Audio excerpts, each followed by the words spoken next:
ইনশাআল্লাহ তাআলা আমরা সূরা আসরের শেষ সেশনে চলে এসেছি।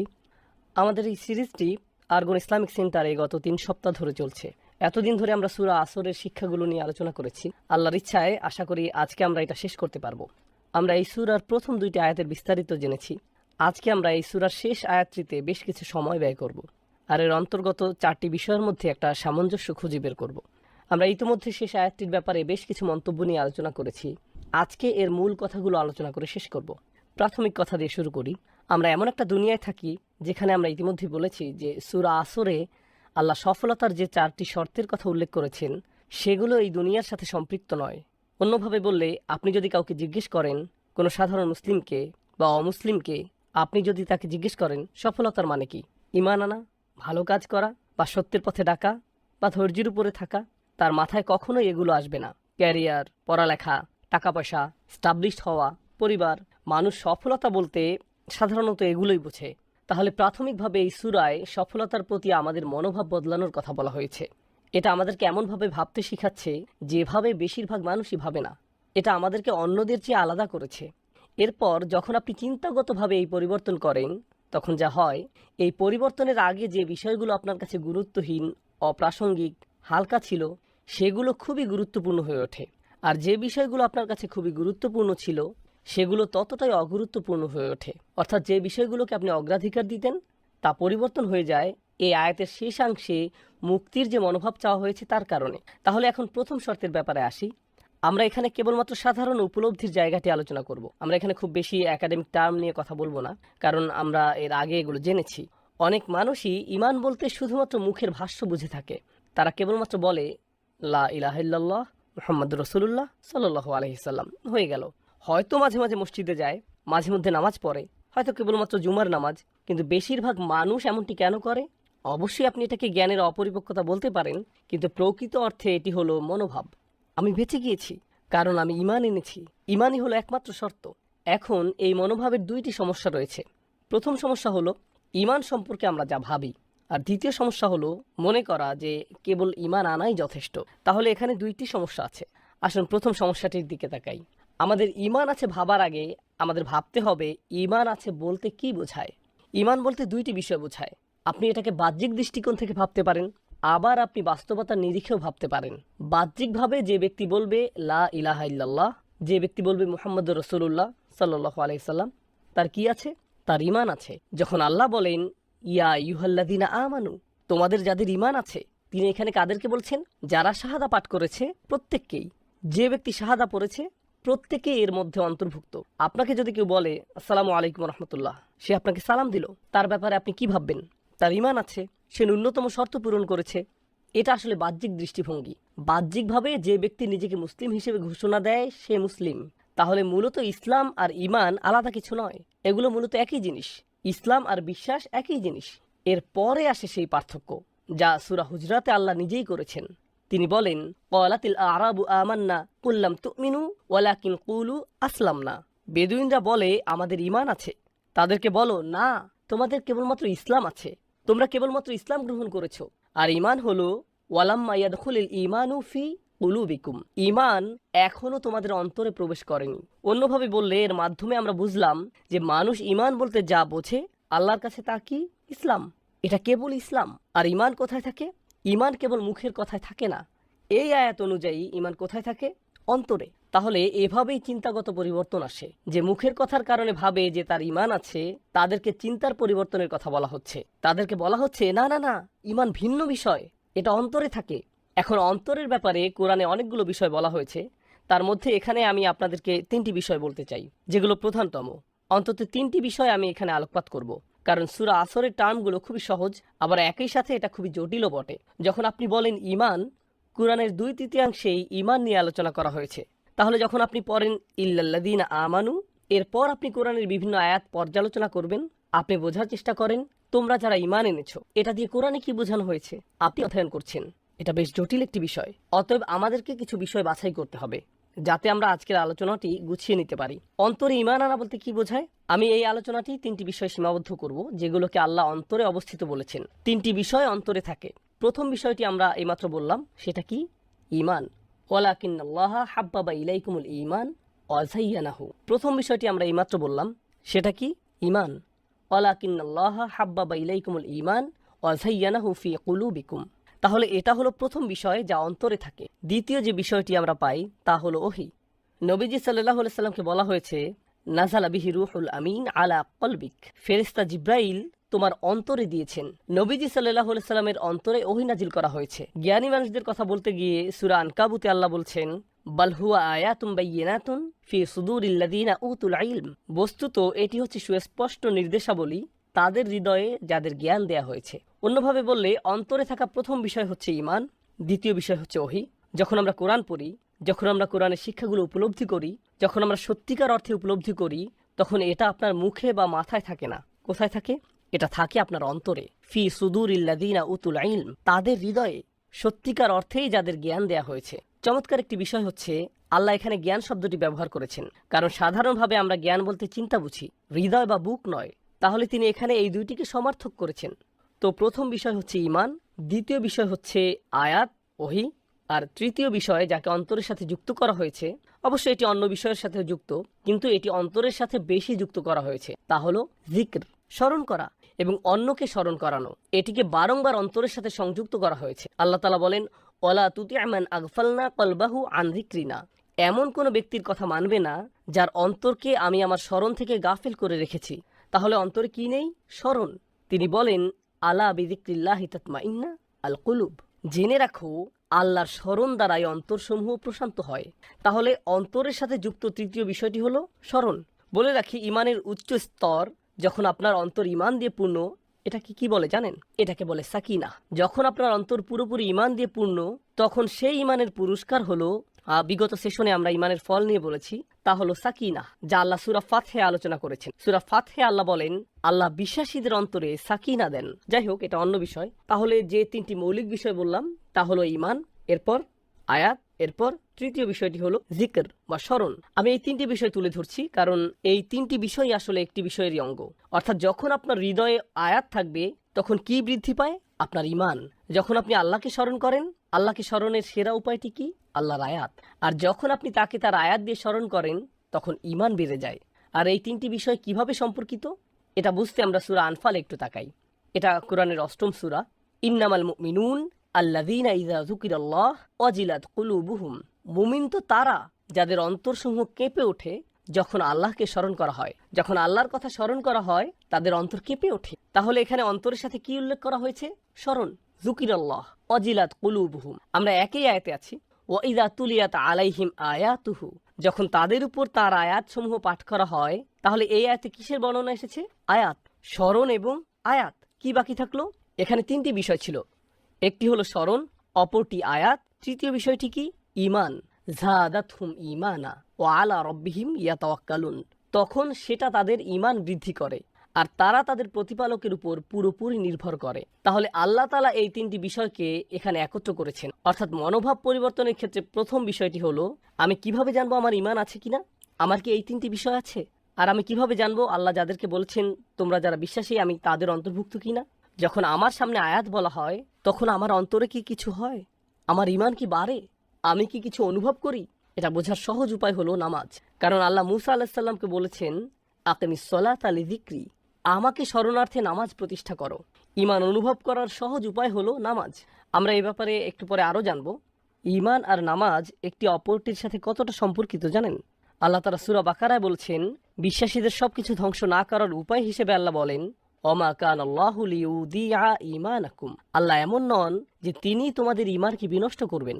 কিবলা কখন পরিবর্তিত হয়েছিল জানেন? বনী ইসরাইলের কেউ কেউ বলেছিল, তোমরা ভুল দিকে নামাজ পড়ছো, এর কিছুই কবুল হবে না, এগুলো বিফলে যাবে। আর আল্লাহ প্রতিউত্তর দিলেন, আল্লাহ কখনোই তোমাদের নামাজ বিফলে যেতে দেবেন না। কিন্তু এখানে নামাজ বা সালাহ শব্দটি ব্যবহার না করে তিনি কি ব্যবহার করলেন? নামাজের সমার্থক হিসেবে ঈমান, নামাজের অর্থরূপে ঈমান ব্যবহার করেছেন। অন্যভাবে বললে ঈমানের চিহ্ন কি? নামাজ। নামাজে এই তিনটি বিষয় সম্পৃক্ত করা হয়, এটা ঈমানের চিহ্ন। এতে আল্লাহর আয়াত আছে, আর এটা জিকিরের চূড়ান্ত রূপ। আকিমিস সলাতা লিযিকরি। সুবহানাল্লাহ, কি অসাধারণভাবে এগুলো একটি অপরটির সাথে সম্পর্কযুক্ত। এগুলোর মাধ্যমে কেউ নিজের ঈমান আছে কিনা যাচাই করতে পারে। গত সেশনে আমি ঈমানের কিছু ফলের কথা বলেছিলাম। আজকে আমি সেই আলোচনাটি শেষ করব ইনশাআল্লাহ তাআলা। কিন্তু তার আগে দ্বিতীয় সমস্যাটি নিয়ে আলোচনা করব। প্রথম সমস্যাটি ছিল আমরা ভাবি যে আমাদের ঈমান আছে। আপনি যদি আর কিছু না পারেন, আমরা যে তিনটি বিষয় বললাম এগুলো দিয়ে নিজের অন্তরকে যাচাই করুন। দ্বিতীয় সমস্যা বা যে সাধারণ ভুলটি আমরা করে থাকি, যখন আপনার ঈমান আছে, আপনার কাজের প্রতিফলনের প্রয়োজন নেই, আপনার আর কিছু দরকার নেই, যেন এগুলো আলাদা বিষয়, মনে হয় যেন আপনি কিছু অতিরিক্ত বিষয় করছেন, আপনার এগুলো প্রয়োজন নেই। এমনকি এগুলো ছাড়াও আপনার ঈমান থাকতে পারে, যেন এগুলোকে আলাদা করা যায়। কিন্তু আমরা এই সূরায় এবং কোরআনের বহু জায়গায় দেখেছি যে এই দুইটি বিষয়কে আসলে আলাদা করা যায় না। আপনি ঈমানের সাথে আমলকে আলাদা করতে পারবেন না। যৌক্তিকভাবে বললে, আমি এখানে ধর্মীয় ব্যাখ্যা যাচ্ছি না, সাধারণভাবে বললে, আপনি যদি সত্যিই বিশ্বাস করেন যে আগুন পুড়িয়ে দেয়, আপনি যদি সত্যিই বিশ্বাস করেন, আপনি কি তা স্পর্শ করবেন? না। আপনি যদি বিশ্বাস করে থাকেন যে এতে আপনার ক্ষতি হবে, আপনি সেই অনুযায়ী আচরণ করবেন। আপনি যদি সত্যিই বিশ্বাস করে থাকেন যে চাকরিতে যাওয়াটা আপনার জন্য জরুরি, আপনি এটা বিশ্বাস করেন, আপনি এটা মানেন, তাহলে আপনি সময় মতো সেখানে উপস্থিত হবেন। আপনি যদি একে অতটা গুরুত্বপূর্ণ মনে না করেন, আপনি কি হেলাফেলা করবেন। তাহলে আপনার আমল কি দিয়ে প্রভাবিত হয়? আপনার বিশ্বাস। এটা খুবই সহজ বিষয়। তাহলে এই দুইটিকে আলাদা করে আপনি বলেন, আমি হয়তো নামাজ পড়ি না, কিন্তু আমার ঈমান আছে। আমি হালাল হারাম নিয়ে খুব বেশি চিন্তিত না, বা আমি আল্লাহর হুকুম নিয়ে খুব বেশি চিন্তিত না, কিন্তু এর পরেও আমার ঈমান আছে। এটা হলো ভ্রান্তি। এই দুইটি বিষয় আবশ্যিকভাবে একটি অপরটির সাথে জড়িত, এগুলো সম্পর্কিত। মাঝে মধ্যে আল্লাহ তাআলা বিশ্বাসীদের উদ্দেশ্য করে বলেন, এটা কেমন ধরনের ঈমান, এটা তোমার কেমন ঈমান? তিনি বলেন, ইয়া আইয়ুহাল্লাযীনা আমানু লিমা তাকুলুনা মা লা তাফআলুন। হে ঈমানদারগণ, তোমরা তা কেন বলো যা তোমরা করো না? এই আয়াতে তিরস্কার করে বলা হয়েছে, তোমাদের ঈমান আছে, কিন্তু সেখানে কি নেই? আমল। এটা কেমন ঈমান যাতে কোনো আমল নেই? তাহলে আমরা দেখছি, ইয়া আইয়ুহাল্লাযীনা আমানু মা লাকুম ইযা কিলা লাকুম ইনফিরু ফি সাবিলিল্লাহ ইসসাকালতুম ফিল আরদ। সূরা তাওবা এটা এসেছে, হে ঈমানদারগণ, তোমাদের কি হয়েছে যে যখন তোমাদেরকে আল্লাহর পথে বের হওয়ার নির্দেশ দেওয়া হয়, তখন তোমরা আরো জোরে মাটি কামড়ে ধরো। অর্থাৎ আপনার ঈমানের ব্যাপারে নয়, বরং আল্লাহ আপনার কাজের ব্যাপারে বলছেন। এগুলো একসাথে পরিচালিত হয়, এগুলোকে আলাদা করা যায় না। অন্য কারো ব্যাপারে বলার আগে আমাদের নিজেদের এই মনোভাব পরিবর্তন করতে হবে। এটাকে তাত্ত্বিকভাবে বলা এক জিনিস, একে অধ্যয়ন করা, বিভিন্ন আলেমদের দলিল সহ মতামত সহ জানা, ঈমান ও আমল নিয়ে বিভিন্ন একাডেমিক দলিল জানা এক জিনিস, কিন্তু একে নিজের মধ্যে আত্মস্থ করা ভিন্ন জিনিস। বলা যে আমল ছাড়া আমার ঈমান টিকবে না, এখন নিজের ঈমানের একটি প্রমাণ হলো আপনি হৃদয়ে এটা অনুভব করবেন। ঈমানের অন্য প্রমাণটি কি? আমল। তাহলে আপনি নিজেই নিজের ঈমান যাচাই করতে পারেন। আপনার কাজ ঈমানের পরিচয় দেয়। কেবল আমাদের অন্তর অনুভব করলেও সত্যিকার অবস্থাটি জানার জন্য এটা একটি চমৎকার পদ্ধতি। মজার ব্যাপার হচ্ছে, এই একই আয়াতে আল্লাহ বলেন, তোমাদের ঈমান নেই, তোমাদের কি আছে? তোমাদের শুধুমাত্র ইসলাম আছে। এরপর তিনি আমাদের আশা দিয়েছেন, তোমরা কি ঈমান অর্জন করতে চাও? ওয়া ইন তুতিউল্লাহ ওয়া রাসূলাহু লা ইয়ালিতকুম মিন আমালিকুম শাইআ। আর যদি তোমরা আল্লাহ ও তার রাসূলের আনুগত্য করো, তাহলে তিনি তোমাদের আমল সমূহের কোনো কিছুই হ্রাস করবেন না। এখানে আমল শব্দটি এসেছে। তিনি বলেছেন তোমাদের ঈমান নেই, তোমরা কিভাবে ঈমান অর্জন করবে? এটা না বলে তিনি এখানে কি বলছেন? আমল। অর্থাৎ তিনি এখানে একটি ইঙ্গিত দিচ্ছেন, তোমরা ঈমান অর্জন করতে চাও, আল্লাহ ও তার রাসূলের আনুগত্য করতে থাকো, এভাবেই তোমরা ঈমান অর্জন করতে পারবে। এভাবে ইসলাম থেকে ঈমানে পৌঁছানো যায়। আল্লাহ আমাদের সত্যিকার ঈমান অর্জনের তৌফিক দিন। পরিশেষে বলতে চাই, কোরআন পাঠের ক্ষেত্রে ঈমান সংক্রান্ত আলোচনা একটি অসাধারণ আলোচনা। এটি এমন একটি বিষয়, শুধু এটা অধ্যয়ন করতে বহু বছর লেগে যায়। কোরআনে ঈমানের বর্ণনা এত ব্যাপক। এখানে সবশেষে আমরা একটি মন্তব্য দেখব, যেগুলো দুটি আলাদা শব্দ, কিন্তু বেশিরভাগ মুসলিমই এই সম্পর্কে অজ্ঞ। একটি হলো ইয়া আইয়ুহাল্লাযীনা আমানু, এটা তো আপনারা জানেন, তাই না? ইয়া আইয়ুহাল্লাযীনা আমানু কিংবা আল্লাযীনা আমানু, যারা বিশ্বাস স্থাপন করেছ। আর অপরটি হলো আল মুমিনুন বা আল মুমিনিন, বিশ্বাসীগণ। তাহলে বাংলায় বললে একটি হলো যারা বিশ্বাস স্থাপন করেছ, আর অপরটি কি? বিশ্বাসীগণ। এই দুটির মধ্যে পার্থক্য কি? লক্ষ্য করুন, এদের একটি হলো ক্রিয়াবাচক, এর মধ্যে ক্রিয়া আছে, যারা বিশ্বাস স্থাপন করেছ। এখানে বিশ্বাস করাটা একটা ক্রিয়া। আমানু শব্দটি হলো ফেলুল মাদি, সিলাতুল মৌসুল। আল্লাযীনা এর পরে একটা ক্রিয়া আছে। ওকে, যখন আমি বলি আল মুমিনুন, বিশ্বাসীগণ, এটা কোনো ক্রিয়া নয়, বরং এটি একটি নাম। এখন আরবি ভাষায় অলংকারিকভাবে নামবাচক ও ক্রিয়াবাচক শব্দের মধ্যে পার্থক্য হলো, ক্রিয়া হলো অস্থায়ী, ক্রিয়া হলো অস্থায়ী, এটা সব সময়ের জন্য নয়। কিন্তু একটি নামবাচক শব্দ হলো টেকসই, স্থায়ী। যখন আল্লাহ বলেন আল্লাযীনা আমানু, এদের ঈমান বাড়ে আর কমে। তাদের ঈমান হয়তো দুর্বল, তাদের হয়তো শুধু ইসলাম আছে, হতে পারে এখনো তারা খুব বেশি ঈমান অর্জন করতে পারেনি, কিন্তু এখানে এই বড় সংখ্যাকে উল্লেখ করা হচ্ছে। কিন্তু যখন আল্লাহ আল মুমিনুন ব্যবহার করেন, এখানে কাদের কথা বলা হচ্ছে? যাদের ঈমান পরিপক্ক। এই জন্যই কোরআনে যেখানে আপনি মুমিনুন শব্দটি দেখবেন, কোথাও এদের ব্যাপারে সমালোচনা দেখবেন না, সবখানে দেখবেন এদের ব্যাপারে সম্মানজনক মন্তব্য এসেছে, যাদেরকে বলা হয় আল মুমিনুন। কিন্তু যখন আপনি দেখবেন আল্লাযীনা আমানু, আপনি এদের ব্যাপারে ভালো কথা পেতেও পারেন, আবার নাও পেতে পারেন। আপনি হয়তো দেখবেন আল্লাহ বলছেন ইয়া আইয়ুহাল্লাযীনা আমানু আমিনু, তোমরা যারা ঈমান এনেছো বিশ্বাস স্থাপন করো। অর্থাৎ একে এভাবে বলা যায় কুনু মুমিনিন, সত্যিকারের বিশ্বাসী হও, সত্যি সত্যি বিশ্বাস স্থাপন করো। আরেকটা ব্যাপার, তোমরা যারা ঈমান এনেছো আল্লাযীনা আমানু, খুব ভালো অবস্থায় নাও থাকতে পারো, কেননা আল্লাহ বলছেন তোমরা এমন কথা কেন বলো যা তোমরা করো না। বুঝতে পারছেন? এমন নাও হতে পারে। কিন্তু আল মুমিনুনের ব্যাপারে তিনি কি বলছেন? কদ আফলাহা আল মুমিনুন, আল্লাযীনা আমানু নয়, আল্লাযীনা আমানু নয়, বরং আল মুমিনুন, যারা সেই পরিপক্ক ঈমানের অধিকারী, যারা অবশ্যই আমলের সাথে সম্পৃক্ত, সেই মানুষগুলো ইতিমধ্যেই সফল হয়েছে। কদ মানে ইতিমধ্যে, এরা ইতিমধ্যেই সফল হয়েছে। আর লক্ষ্য করুন, যখন আল্লাহ বলছেন আল মুমিনুন, সূরার বাকি অংশে ক্রিয়ার আলোচনা এসেছে। আল্লাযীনা হুম ফি সলাতিহিম খাশিউন ওয়াল্লাযীনা হুম আনিল লাগবি মুরিদুন। কাজ এবং কাজ ঈমান দিয়ে শুরু হয়েছিল, এরপর এই সকল কাজের বর্ণনা এসেছে। তাহলে নিশ্চয়ই বুঝতে পারছেন এই দুইটি বিষয়কে আসলে আলাদা করা যায় না। আল্লাহ আযজা ওয়াজাল্লাহ আমাদের সকলকে মুমিনদের অন্তর্ভুক্ত করুন। এখন পরবর্তী যে বিষয়টি নিয়ে কথা বলবো তা হলো ঈমানের তিনটি মৌলিক দরজা সম্পর্কে, ঈমানের তিনটি মূল স্তম্ভ সম্পর্কে। প্রথমে বলে রাখি, এটা কোনোভাবেই আকীদাগত কোনো বিষয় নয়। আকীদা একটি প্রায়োগিক বিষয়, এটা ধর্মতত্ত্বের অংশ। এটা এমন একটি বিষয় যাতে আলোচনা করা হয় কোরআন বা হাদিসের কিছু বিষয়কে আমরা কিভাবে ব্যাখ্যা করব, যেমন আধ্যাত্মিক বিষয়াদি, পরকাল, আল্লাহ তাআলার গুণাবলী, এমনকি এতে দর্শন শাস্ত্রের কিছু বিষয় থাকতে পারে। এটা খুবই প্রায়োগিক এবং জটিল বিষয়। আমি এখানে আকীদাগত কিছু বলছি না, এটা হলো ঈমানের বিষয়। আমাদের এই দুইটিকে আলাদাভাবে বুঝতে হবে। যদিও এদের মধ্যে সম্পর্ক রয়েছে, কিন্তু মৌলিকভাবে এদের পার্থক্য রয়েছে। আকীদা হলো বুদ্ধিবৃত্তিক জ্ঞান, আর ঈমান কোথায় থাকে? অন্তরে। এটা হলো এই দুইটির মৌলিক পার্থক্য। ওকে, ঈমানের বিষয়টি এমন যে খুবই সহজ ভাষায় বোধগম্য। আপনি এটা একটা বাচ্চাকে বোঝাতে পারেন। ঈমানের মূলত তিনটি মৌলিক স্তম্ভ রয়েছে, বা তিনটি মৌলিক দরজা। এর প্রথমটি হলো আল্লাহর প্রতি ঈমান, দ্বিতীয়টি হলো ওহীর প্রতি ঈমান, আর সবশেষটি হলো পরকালের প্রতি ঈমান। আরবিতে আমরা বলি আত-তাওহীদ ওয়ার রিসালাহ ওয়াল আখিরাহ। তাহলে প্রথমে আল্লাহর প্রতি ঈমান, আত-তাওহীদ, ওহীর প্রতি ঈমান। বলে রাখি, যখন আমরা বলি ওহীর প্রতি ঈমান, এর মধ্যে আসমানি কিতাব ও নবী দুটি অন্তর্ভুক্ত। কেননা যখন এই দুইটি বিষয় একসাথে হয়, তখনই আমরা ভালোভাবে বুঝতে পারবো। আমরা এটা কোথায় পেয়েছি? সূরা বাইয়িনা। তাফসীরটি যারা মিস করেছেন তাদের জন্য বলছি, যখন আল্লাহ বলেন হাত্তা তাতিয়াহুমুল বাইয়িনা, তাদের কাছে সুস্পষ্ট প্রমাণ না আসা পর্যন্ত। আল্লাহর কাছে বাইয়িনার অর্থ কি? রাসূলুম মিনাল্লাহি ইয়াতলু সুহুফাম মুতাহহারা। আল্লাহর কাছ থেকে আসা বার্তার পূর্ণাঙ্গ প্রমাণ হলো আল্লাহর পক্ষ থেকে এক রাসূল, যিনি পবিত্র কিতাবসমূহ তেলাওয়াত করেন। তাহলে নবী ও তার বার্তা এখানে একত্র করা হয়েছে।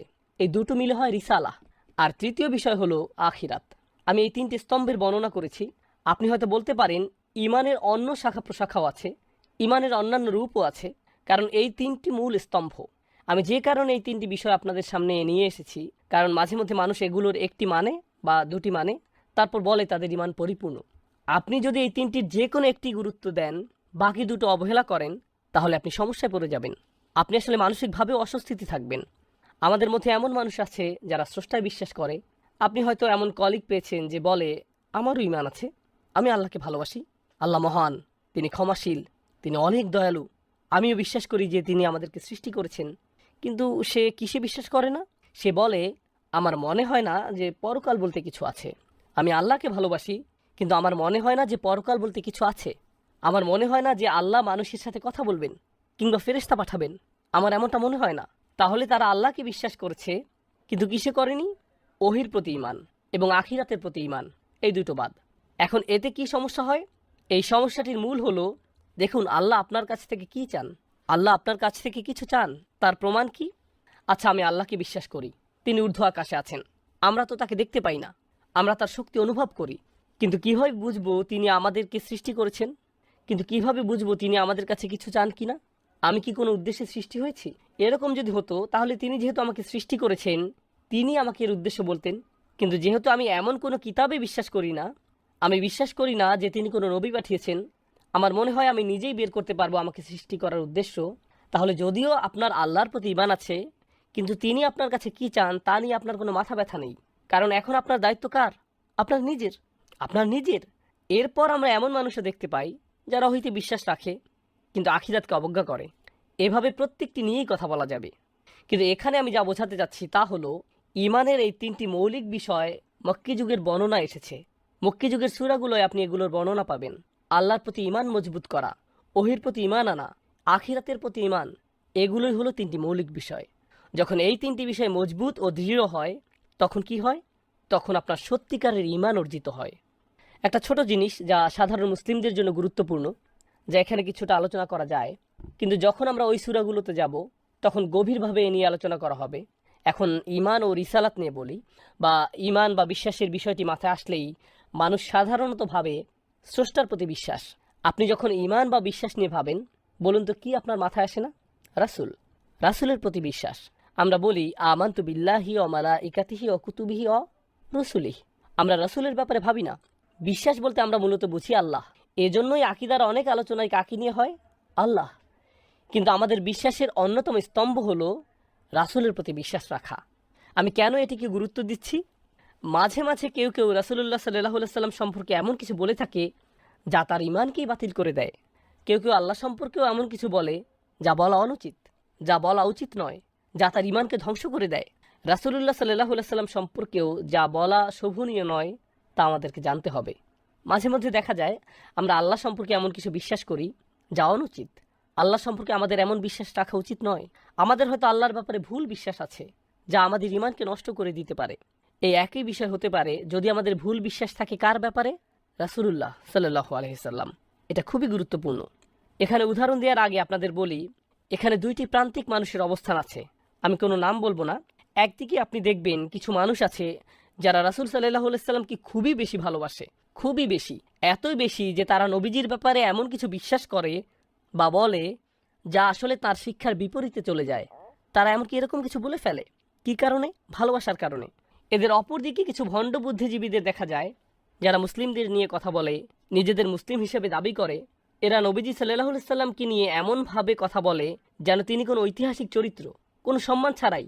তাহলে একদিকে আমরা পাচ্ছি যারা নবীজির প্রতি অনেক বেশি ভক্তি শ্রদ্ধা করে, এটা ভালো, কিন্তু শেষ পর্যন্ত এটা খারাপের দিকে গড়ায়। কেননা এতে তাদের ঈমান কলুষিত হচ্ছে। তারা তাকে একজন মানুষের ঊর্ধ্বে চিন্তা করে, সেই সাথে নানা কাল্পনিক গল্প জুড়ে দেয়।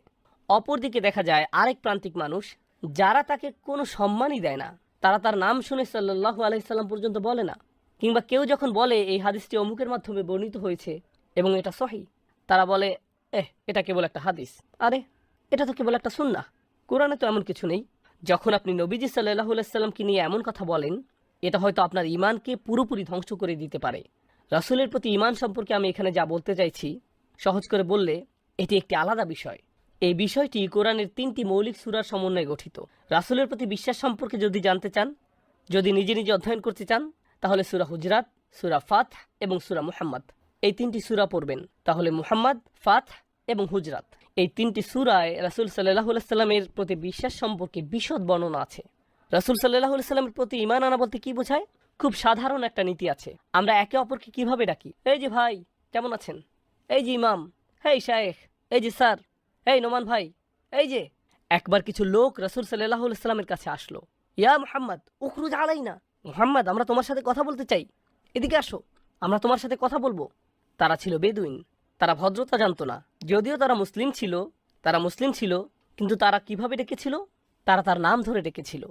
এখন দেখুন, কোরআনে আল্লাহ বলেন, ইয়া আদম উসকুন আনতা ওয়া যাওজুকাল জান্নাহ, ইয়া ঈসা ইন্নী মুতাওয়াফফিকা ওয়া রাফা'আকা ইলাইয়া, ইয়া যাকারিয়া ইন্না নুবাশশিরুকা বিগুলাম, ইয়া দাউদ ইন্না জাআলনাকা খলিফাতান ফিল আরদ।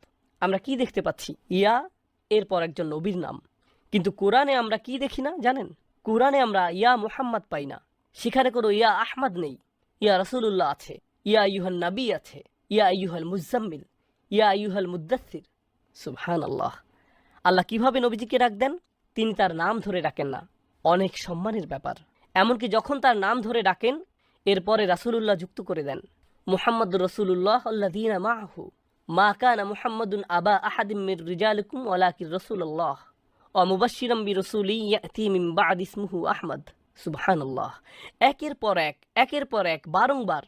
এখন এখানে যে বিষয়টি আপনাদের বোঝাতে যাচ্ছি তা হলো, সেই লোকগুলো তার কাছে এসে বলল, ইয়া মুহাম্মদ, আল্লাহ কি বলেন? আরেকটা ব্যাপার, তারা কি তাকে অপমান করেছিল? তারা কি তার প্রতি খারাপ ভাষা ব্যবহার করেছিল? অশোভন কিছু বলেছিল? না, তারা কেবলমাত্র কিভাবে ডেকেছিল? নাম ধরে। তারা নাম ধরে ডেকেছিল। আল্লাহ বলেন, ওয়ালা তাজাহরু বিল কওলি কাজাহরি বাদিকুম বাদান। তোমরা নিজেদের যেভাবে ডাকো তাকে সেভাবে ডেকো না, তার প্রতি কণ্ঠস্বর উঁচু করো না, কারণ তোমাদের সব আমল বাতিল হয়ে যেতে পারে, তোমরা বুঝতেও পারবে না। কখন কারো আমল বাতিল হয়ে যায়? কখন কারো আমল শেষ হয়ে যায়? যখন তাদের ঈমান থাকে না। যখন আপনার ঈমান নেই, আপনার সব কিছু বাতিল।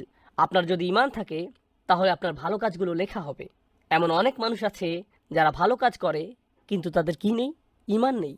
আর আল্লাহ এ ধরনের মানুষদের ব্যাপারে বলছেন, তারা তাদের ভালো কাজসমূহ নিয়ে আসবে, তারা তাদের ভালো কাজগুলো নিয়ে আসবে কিছু ছড়িয়ে থাকা ধুলির বদলে। ফাজআলনাহু হাবাআম মানসুরা। এই আয়াতে কোন ঈমানের বিচ্যুতি ঘটেছে? রাসূল সাল্লাল্লাহু আলাইহি সাল্লামের প্রতি ঈমান। এটা ঈমানের খুবই সূক্ষ্ম একটি অংশ।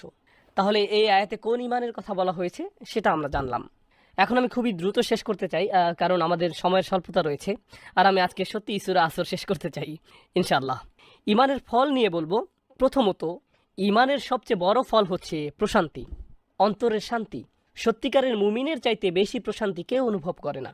অতএব আপনার জীবনে যদি শান্তি না থাকে, বলুন তো আপনার জীবনে কি নেই? ঈমান নেই। এটা হচ্ছে ঈমানের প্রথম ফল। এই প্রশান্তি কোথা থেকে আসে? কারণ তখন আপনি জানেন যে কোনো অন্যায় বিচারহীনভাবে শেষ হবে না, কোনো দুঃখ কষ্ট বিফলে যাবে না, কোনো ভালো কাজ পুরস্কারহীন থাকবে না। সকল কষ্টই পরীক্ষা হিসেবে আসে, যেন ক্ষমা পাওয়া যায়। আপনার যদি ঈমান থাকে, প্রত্যেকটি কঠিন কাজের পেছনে কি আছে? ইন্নামা আল উসরি ইউসরান। এটা আপনার কাজকে সহজ করে দেয়। যখন কারো কোনো সমস্যা থাকে আর সে জানে এটা সহজ হয়ে যাবে, সেটা জানে, তখন সে বিষয়টা সহজে নিতে পারে। যখন কেউ এর শেষ দেখে না, তখন সে এর প্রতি আগ্রহ হারিয়ে ফেলে। কে জানে যে সামনে ভালো দিন আসছে? যার ঈমান আছে, যার সত্যিকারের ঈমান আছে। এগুলো হচ্ছে সাময়িক দুঃখ কষ্ট, সামনে চিরস্থায়ী সুখের দিন আসছে। আর আমার তো কিছুই হারায়নি।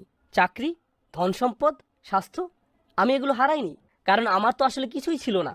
এগুলো সবই আল্লাহর দেয়া, আর তিনি এগুলো নিয়ে নিয়েছেন। ইন্না লিল্লাহি ওয়া ইন্না ইলাইহি রাজিউন। ঈমানের সবচেয়ে বড় উপহার হলো প্রশান্তি। এরপর ঈমানের তিনটে স্তম্ভ বা দরজা নিয়ে আমরা কথা বলেছি, আর দুটি বিষয় আলাদা করা যায় না। সেগুলো কি কি? ঈমান, ঈমান এবং আমল। এজন্যই ইন্নাল্লাযীনা আমানু ওয়া আমিলুস সলিহাত। ঈমান এবং আমলের মধ্যে আমিলুস সলিহাত নিয়ে আমরা গত সেশনে অনেক কিছু বলেছি, সুতরাং আমি খুব বেশি বলবো না। আমি চাই আপনারা এই দুইটির মধ্যে সম্পর্ক বুঝতে পারেন। আমি আরেকবার বলছি, এটা সবচেয়ে ভালোভাবে বোঝা যায় সূরা বাকারায়। যখন কিবলা পরিবর্তন হয়েছিল, তখন আল্লাহ বলেন, আল্লাহ তোমাদের ইবাদত বিফল করবেন না, পূর্ববর্তী ইবাদত সমূহ। কিন্তু তিনি ইবাদত বলেননি। তিনি বলেননি অমা কান আল্লাহু লিউদিআ সালাওয়াতিকুম। তিনি বলেছেন অমা কান আল্লাহু লিউদিআ ঈমানাকুম। আল্লাহ তোমাদের ঈমান নষ্ট করবেন না। আমরা কি আশা করেছিলাম? সালাত, সালাওয়াতিকুম। যদিও তিনি সালাত নিয়েই বলেছেন, কিন্তু সালাতের সমার্থক হিসাবে তিনি বললেন ঈমান। তাহলে কেউ যদি সালাত না পড়ে, আপনারা শূন্যস্থান পূরণ করুন। আপনারা বলুন, তার আসলে কোনো ঈমান নেই। এটা খুবই ভয়াবহ অবস্থা। সুবহানাল্লাহ। নিশ্চয়ই এখন বুঝতে পারছেন সেই হাদিসটি, যেখানে নবীজি সাল্লাল্লাহু আলাইহি সাল্লাম বেনামাজিদের জন্য খুবই কঠিন কথা বলেছেন। তাদেরকে খ্রিস্টান বা ইহুদিদের মতো করেই দেখা হবে। আপনি যখন হাদিসটি পড়বেন, আপনার মনে হবে এখানে কি নামাজের ব্যাপারে বলা হচ্ছে? এখানে এত কঠিন কথা কেন? কিন্তু যখন আপনি পুরোটা বিস্তারিতভাবে পড়বেন, তখন আপনি বুঝতে পারবেন এটা কত বড় ব্যাপার। সুবহানাল্লাহ।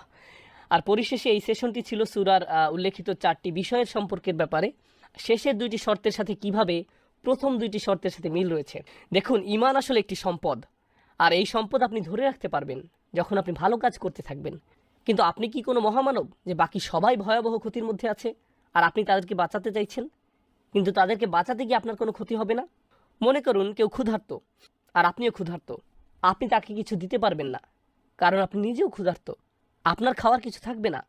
কিন্তু যদি এমন হয় যে তাদেরকে দেওয়ার মাধ্যমে আপনি আরও বেশি খাবার পাবেন, তারপরও আপনি যদি তাকে না দেন, তাহলে আপনি কতটা নিচু মনের মানুষ, আপনি কেমন মানুষ? সুতরাং আল্লাহ তাআলা আমাদেরকে এই সম্পদ দিয়েছেন। এই সম্পদ পাওয়ার পর স্বাভাবিকভাবেই আপনি কি আপনার মাকে এটা দেবেন না? আপনার বোন, আপনার ভাই, আপনার স্বামী, আপনার সন্তান, প্রতিবেশী, আপনার বন্ধু, আত্মীয়, আপনি কি তাদের মধ্যে এটা শেয়ার করবেন না? আর এই জানানোর বিষয়টি হলো অতাওয়াসাউ বিল হক। আমার কি 8টা নাকি 7:45 শেষ করার কথা ছিল? 7:45, তার মানে আমার সময় শেষ। আর আমরা সূরা আসর আজকেও শেষ করতে পারলাম না। আচ্ছা, ঠিক আছে। আম, অবশ্যই সামনের সেশনটি আমরা এমনিতেও সংক্ষিপ্ত করতাম।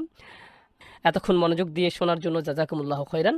আমি জানি এখানে অনেকেই আজ রাতের অসাধারণ তাজভিদ ক্লাসে উপস্থিত হবেন ইনশাআল্লাহ। যারা এই সেশনটি লাইভ শুনেছেন তাদেরকে বলি, সামনের সপ্তাহের সোমবারে এই একই সময় সেশনটি হবে বিইজনিল্লাহ। আশা করি সেই সেশনে আমরা সূরা আসর পাঠের পরিসমাপ্তি করতে পারবো।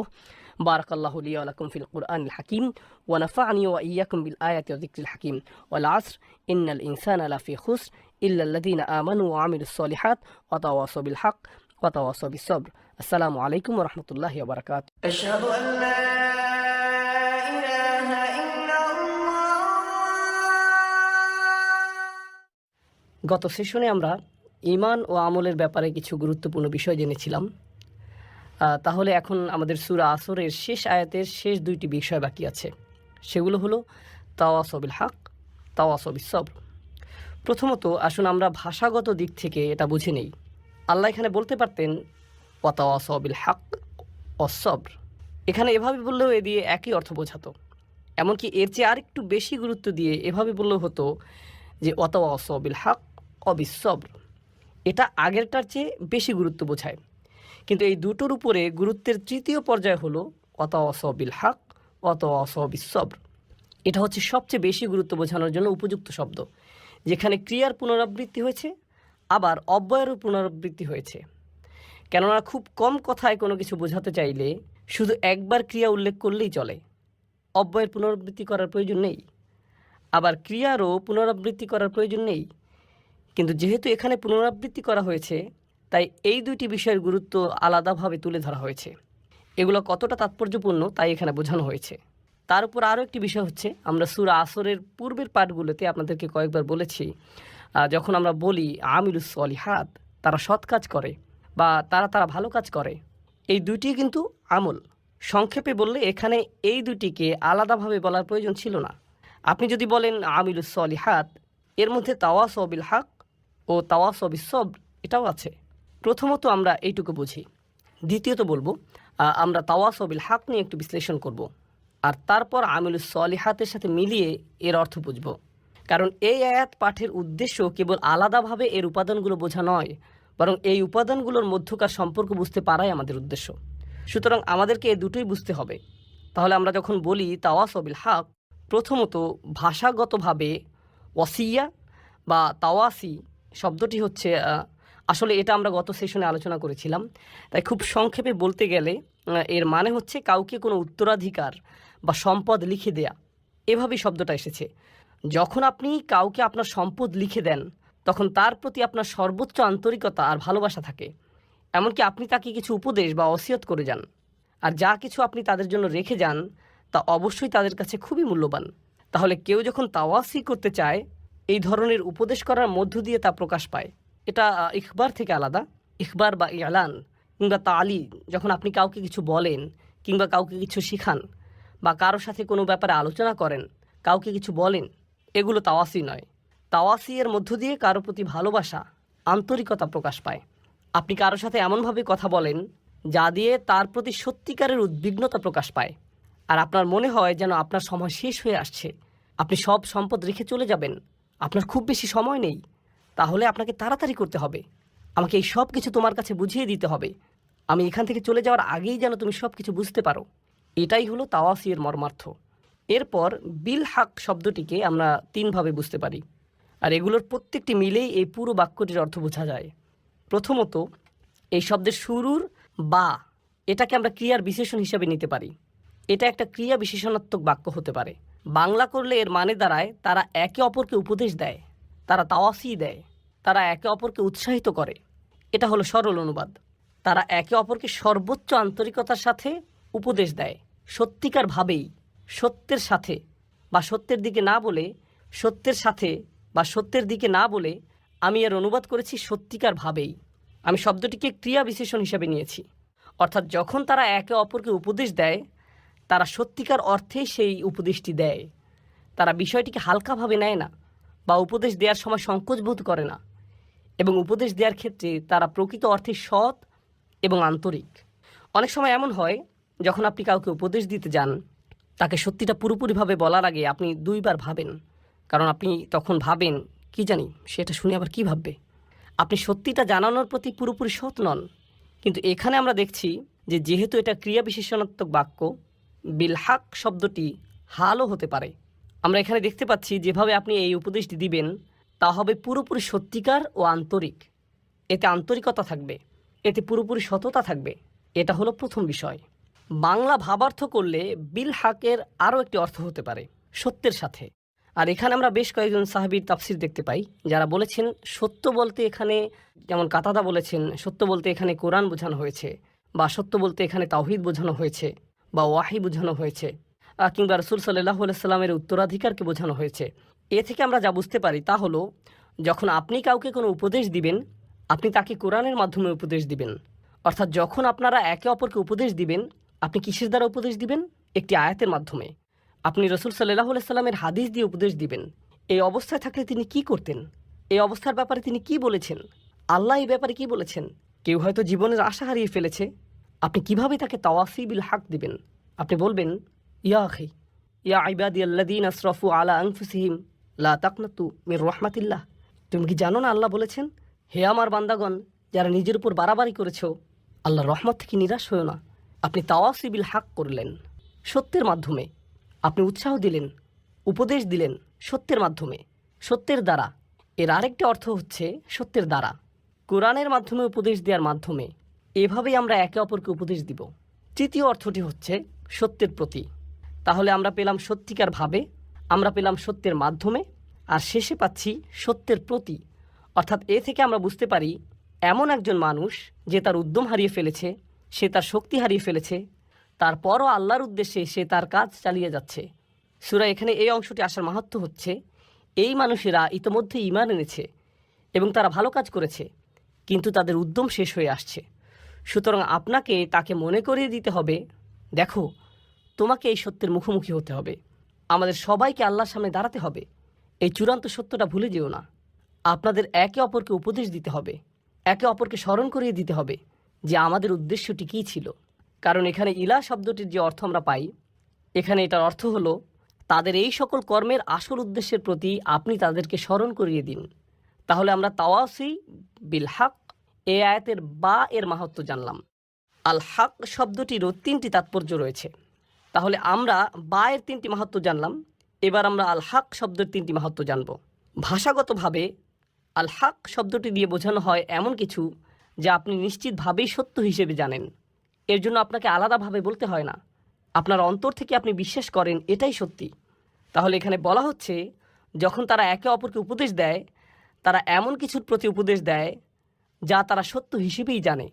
তাদেরকে এই ব্যাপারে আলাদাভাবে বলতে হয় না, মন থেকেই তারা জানে তাদেরকে যা বলা হচ্ছে তাই সত্য। এটা হচ্ছে আল হক এর প্রথম অর্থ। দ্বিতীয় অর্থ হচ্ছে এমন বিষয় যা দলিলের মাধ্যমে প্রমাণ করা যায়।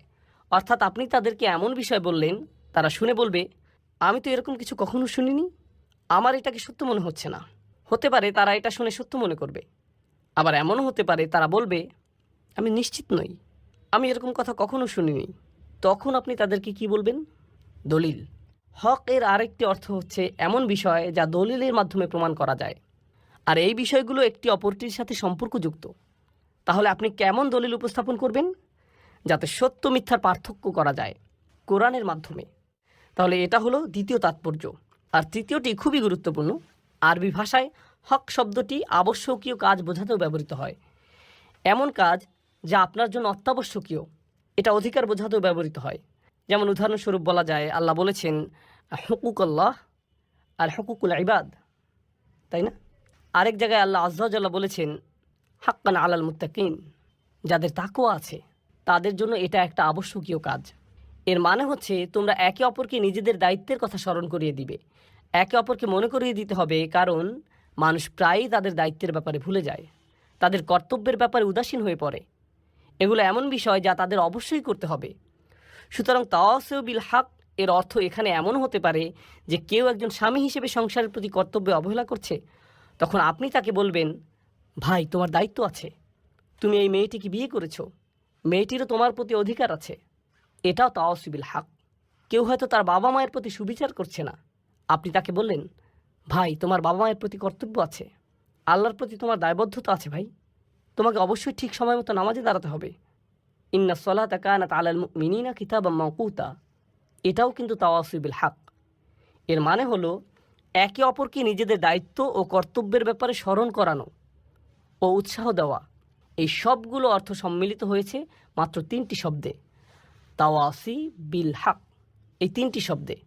এখন আসুন জেনে নেই এগুলো আগের আয়াতের সাথে কিভাবে সম্পর্কিত। ইল্লাল্লাযীনা আমানু ওয়া আমিলুস সলিহাত, তাহলে এটা হলো তৃতীয় অংশ, তাওয়াসি বিল হক। তাহলে এটা হলো তৃতীয় অংশ, তাওয়াসাও বিল হক। এটা সহজেই বোঝা যায়। বেশিরভাগ মানুষই ভালো কাজ বলতে বোঝে এমন কিছু যা তারা নিজেরা করে। ভালো কাজ মানে হচ্ছে আমি নামাজ পড়ি, আমি দান করি, আমি ভালো কিছু করলাম, আমি গালি দেই না, আমি এটা করি সেটা করি, আমি খারাপ কাজ থেকে দূরে থাকি এবং ভালো কাজ করার চেষ্টা করি। মানে হচ্ছে মানুষ ভালো কাজ বলতে বোঝে যাতে তারা কেবল নিজেরা সম্পৃক্ত। কিন্তু আসলে আমরা দুই ধরনের কাজ করি, এমন কাজ যা আমাদের প্রভাবিত করে আর এমন কাজ যাতে অন্যরা প্রভাবিত হয়। এই দুই ধরনের কাজ আছে। যখন আপনি নামাজ পড়েন তখন কে প্রভাবিত হয়? আপনি নিজেই। যখন আপনি দান করেন এটা আপনাকে প্রভাবিত করে, আবার অন্যকেও প্রভাবিত করে। যখন আপনি মিথ্যা বলেন এটা আপনাকে প্রভাবিত করে, কিন্তু এতে অন্য কেউ প্রভাবিত হয় না। এখন বিষয় হচ্ছে, আপনি যদি শুধুমাত্র এমন ভালো কাজের ব্যাপারে চিন্তা করেন যা শুধু আপনাকে প্রভাবিত করে, আর আপনার আশেপাশের মানুষরা এমন নয়, হয়তো অন্য কিছু করছে, তারা তাদের কর্তব্যে অবহেলা করছে, আর তারা যে তাদের দায়িত্ব অবহেলা করছে তা শুধু তাদেরকেই সমস্যায় ফেলছে না, বরং কাকে সমস্যায় ফেলছে? অন্যদেরকেও। আপনার অন্যদের প্রতিও দায়িত্ব আছে, আর এর অবহেলার কারণে অন্যরা প্রভাবিত হচ্ছে। আপনাকে অন্যায়ের বিপক্ষে দাঁড়িয়ে সত্য কথা বলতে হবে, এটা আপনার দায়িত্ব, এটা মানবতার প্রশ্ন। সহজভাবে বললে আসলে এমনটা করতে সাহসের প্রয়োজন হয়। সেই মুহূর্তে কথা বলা যখন আপনি দেখছেন আপনার চুপ থাকার কারণে হয়তো অন্য কেউ সমস্যায় পড়বে। এটা হলো তাওয়াসি বিল হক। আমাকে সত্যিকার অর্থেই তার পক্ষে দাঁড়াতে হবে, কারণ আমি যদি না দাঁড়াই তাহলে নিশ্চিতভাবে অন্য কেউ সমস্যায় পড়বে। ধরুন আপনি রাস্তা দিয়ে যাচ্ছেন, সেখানে হয়তো কিছু বাচ্চা বেসবল খেলছে রাস্তার মাঝখানে। তারা খুব জোরে বল মারছে, বল হয়তো মানুষের গাড়িতে পড়ছে। এটা কি মেনে নেওয়ার মতো ঘটনা? না। তারা অন্য মানুষের সম্পদের ক্ষতি করছে। তখন আপনার মাথায় আসলো, আমার মনে হয় এদেরকে থামতে বলা উচিত, সম্ভবত আমার কিছু একটা তাওয়াসি বিল হক করা উচিত। বোঝা গেল? এই তোমরা এখানে খেলো না। কিন্তু তখন আপনার মাথায় আসবে, আমি যদি এদেরকে খেলা থামাতে বলি এরা হয়তো আমাকে নিয়েই খেলা শুরু করবে। এরা শুধু মুখে বলেই ক্ষান্ত হবে না, আমাকে মারতেও পারে শুধুমাত্র থামতে বলার কারণে। এটা একটা খুবই ছোট উদাহরণ। বড় পরিসরে বললে, পরিবারের ভেতরে যদি এমন হয়, আপনার বাবা হয়তো কোনো ভুল করেছেন, আপনার মা, আপনার মেয়ে, আপনার বোন, আপনার স্ত্রী, পরিবারের কেউ হয়তো কোনো ভুল করেছে, তারা কোনো অন্যায় করেছে, কেউ হয়তো মোহর পরিশোধ করছে না, কিংবা সম্পত্তির সমান ভাগ করা হচ্ছে না, আর এটা আপনার সামনেই ঘটছে। আপনার ভেতরে তখন মনে হচ্ছে আমার কিছু বলা উচিত, আমার বলা উচিত যেটা ভুল। কিন্তু তখন আপনি ভাবেন এর ফলাফল কী হবে? তারা সবাই আমাকে বকা দেবে, তারা হয়তো আমাকে অহংকারী ভাববে, এমনকি আমার সাথে কথা বলা বন্ধও করে দিতে পারে। এরকম আরও অনেক কিছু হতে পারে। তাহলে বুঝতে পারছেন, যখন আপনি সত্যি কথাটা বলতে চান তখন আপনার মাথায় কী কী আসে? এই সব ফলাফলগুলো। কিন্তু আল্লাহ আজ্জা ওয়া জাল্লা আমাদেরকে ছাড় দিয়েছেন, তিনি আমাদেরকে সব ভয় ভীতি থেকে মুক্তি দিয়েছেন। এই কারণে আমাদের সকল ভয় দুশ্চিন্তা চলে যায় যখন আল্লাহ বলেন ইল্লাল্লাযীনা আমানু। প্রথম অংশে যখন আপনার ঈমান থাকে তখন কি হয়? তখন আপনি কাকে ভয় পান? শুধুমাত্র আল্লাহ, কেবল আল্লাহ। যখন আপনি ভালো কাজ করেন তখন শুধু ঈমান বাড়তে থাকে, আর যখন ঈমান বাড়তে থাকে তখন আপনার পক্ষে তাওয়াসি বিল হক করাটা সহজ হয়ে যায়। আর যদি আপনি অনুভব করেন যে তাওয়াসি বিল হক করাটা আপনার পক্ষে বেশ কঠিন, বলুন তো এর মানে কি দাঁড়ায়? এর মানে দাঁড়ায় আপনার ঈমান ততটা শক্তিশালী নয়, আপনার ঈমান যথেষ্ট দৃঢ় নয়। এই দুটি বিষয় একটি অপরটির সাথে সম্পর্কযুক্ত। সত্যের পক্ষে দাঁড়ানো এবং কথা বলার সাহস থাকা সরাসরি ঈমানের সাথে সম্পর্কিত, একেবারে সরাসরিভাবে যুক্ত। শেষ অংশটা নিয়ে বলি। এই দুইটি বিষয় যেহেতু একটি অপরটির সাথে সম্পর্কিত, এখানে একটা হাদিস মনে পড়েছে। এটা আনাস রাদিয়াল্লাহু তাআলা আনহু কর্তৃক বর্ণিত সহিহ মুসলিমের হাদিস। আচ্ছা, আগে আমরা আবু সাঈদ আল খুদরির হাদিসটি দেখি। মান রাআ মিনকুম মুনকারান ফালিয়ুগাইয়িরু বিয়াদিহি ফাইল্লাম তাস্তাতি ফাবিকলবিহি যালিকা আদআফু আল ঈমান। আদআফুল আমল নয়, আদআফুল ঈমান। তিনি বলেন, কেউ যদি কোনো খারাপ কাজ সংঘটিত হতে দেখে তার উচিত হাত দিয়ে তার প্রতিরোধ করা। এটাও কিন্তু তাওয়াসি বিল হক। তিনি যদি এটা না পারেন তাহলে কি দিয়ে প্রতিবাদ করা উচিত? তার মুখ দিয়ে প্রতিবাদ করা উচিত, তার এর বিরুদ্ধে বলা উচিত। সে যদি এটাও না পারে, অন্তত তার অন্তরে এ ব্যাপারে খারাপ ধারণা করা উচিত।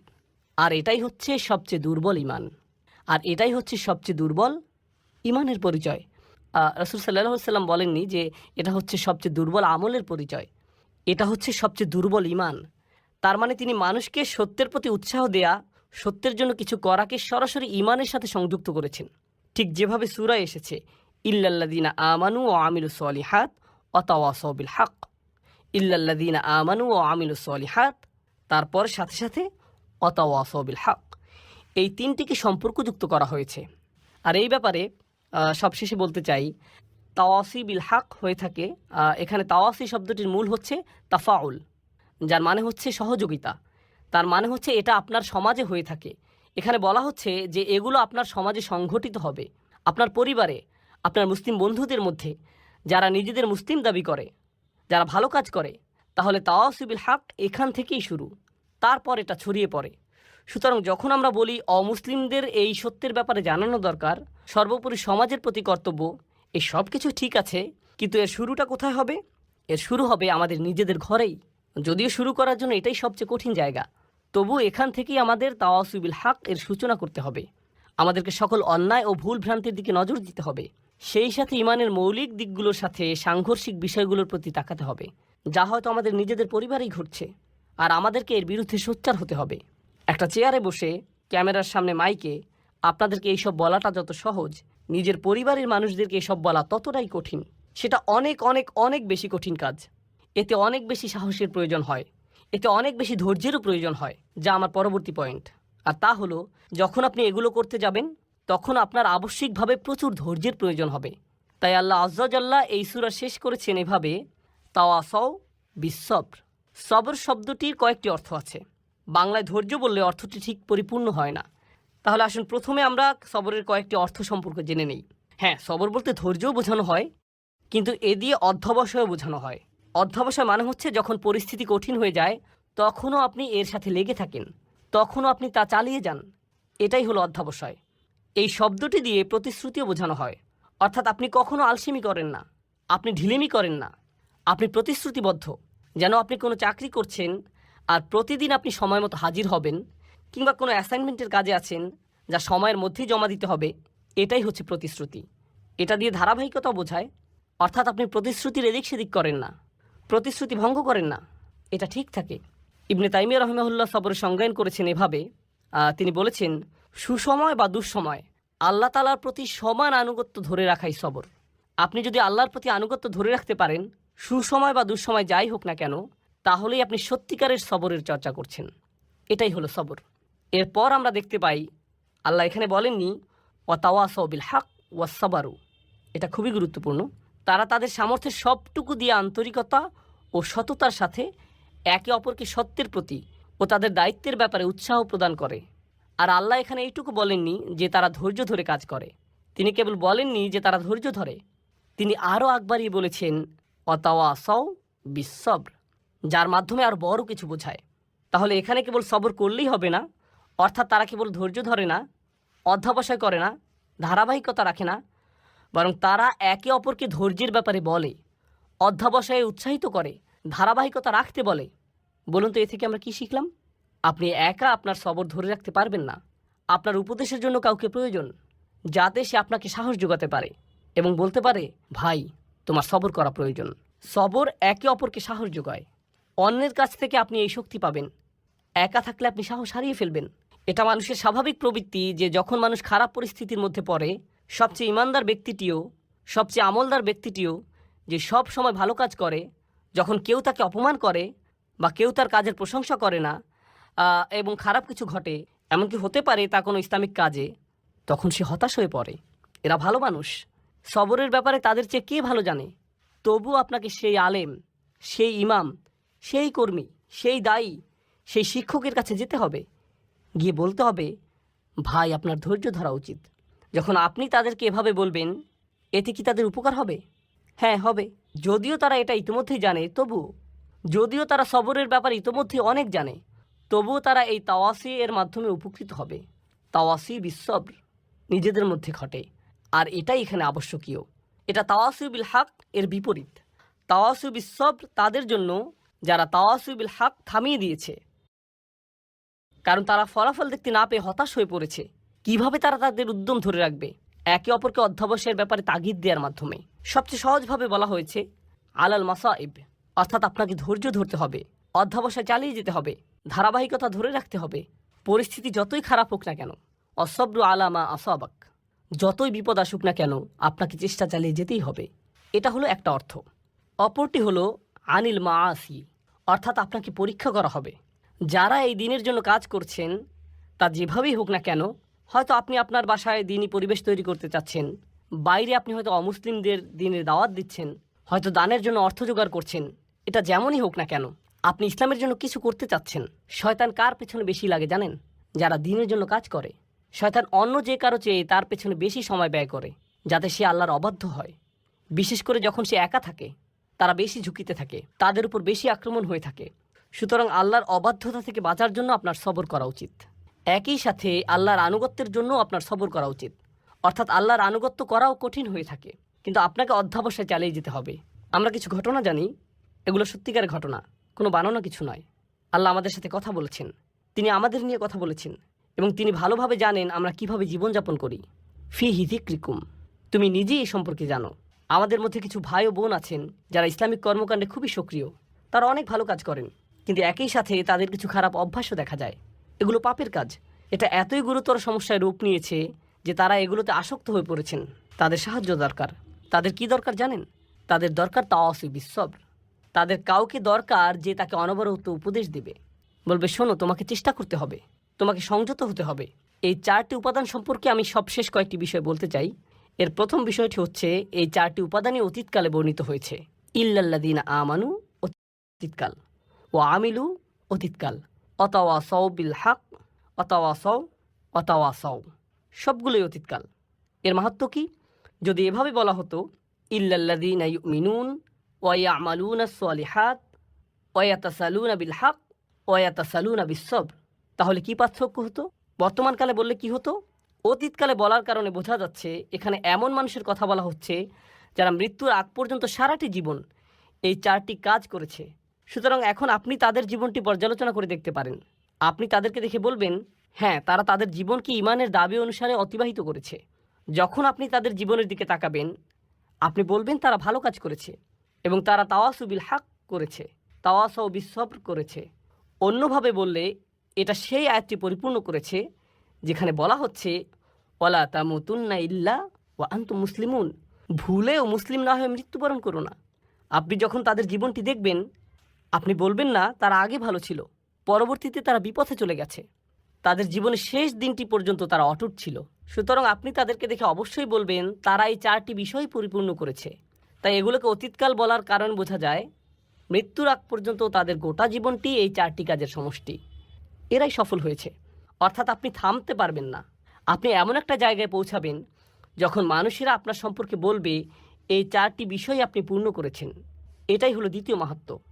এর শেষ বিষয়টি হলো, যা আমার মনে হয় সূরা আসরের এই আলোচনার অন্যতম গুরুত্বপূর্ণ বিষয়, তা হলো বায়ের কয়েকটি তাৎপর্য আপনারা জানেন। বিল হক শব্দটি নিয়ে আমরা আলোচনা করেছি। একইভাবে যখন তারা তাওয়াসি বিস সবর করে, যখন তারা একে অপরকে উৎসাহ দেয় ধৈর্যের সাথে, তারা ধৈর্যের সাথে ধৈর্যের উপদেশ দিচ্ছে এবং তারা একে অপরকে ধৈর্যের প্রতি উৎসাহ দেয়। কেউ যদি বলে আমি তোমাকে ধৈর্যের সাথে উপদেশ দিচ্ছি আর আমি তোমাকে ধৈর্যের প্রতি উপদেশ দিচ্ছি, এই দুইয়ের মধ্যে একটা পার্থক্য আছে। এই দুইটি আসলে আলাদা বিষয়। ধৈর্য ও অধ্যবসায়ের প্রতি যেভাবে আমি তোমাকে উপদেশ দিচ্ছি, এতেও ধৈর্যের প্রয়োজন আছে। এই উপদেশ দেওয়ার জন্য আমাকে ধৈর্য ধরতে হবে। আপনাকে তাড়াহুড়া করলে চলবে না, আপনাকে খুবই ধৈর্যশীল হতে হবে। যে আল্লাহর প্রতি অবাধ্য আচরণ করে তার প্রতি আপনাকে খুবই সহনশীল হতে হবে। আপনি তাকে পরামর্শ দিবেন, এই পরামর্শ দেওয়ার সময় আপনাকে ধৈর্যশীল আচরণ করতে হবে। আর আপনি তাকে কিসের প্রতি উৎসাহ দিচ্ছেন? ধৈর্যের ব্যাপারেই। তাহলে আপনি যেভাবে তাকে পরামর্শ দেন তাতে ধৈর্যের প্রয়োজন হয়। আবার এই ধৈর্য ধারণের প্রতি আপনি তাকে উৎসাহ দিচ্ছেন। শেষ আরেকটি বিষয় আমার মনে পড়েছে, এটা নিয়ে একটু বলি। এই 4টি বিষয় আসলে একে অপরের জন্য একটা পরীক্ষার মতো। অর্থাৎ যদি কেউ সবর হারিয়ে ফেলে, শেষ কথা হচ্ছে এই 4টি বিষয় আসলে একে অপরের জন্য একটা পরীক্ষা। অর্থাৎ যদি কেউ সবর হারিয়ে ফেলে তাহলে সে তাওয়াসি বিল হক করতে পারবে না। কেন পারবে না?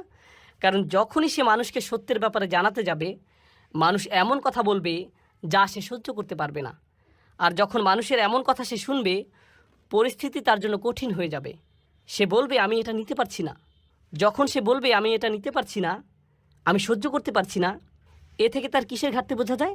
সবরের ঘাটতি। সুতরাং যখন কেউ সত্যের প্রতি আহ্বান করে না, বুঝতে হবে সেখানে সবরের ঘাটতি আছে।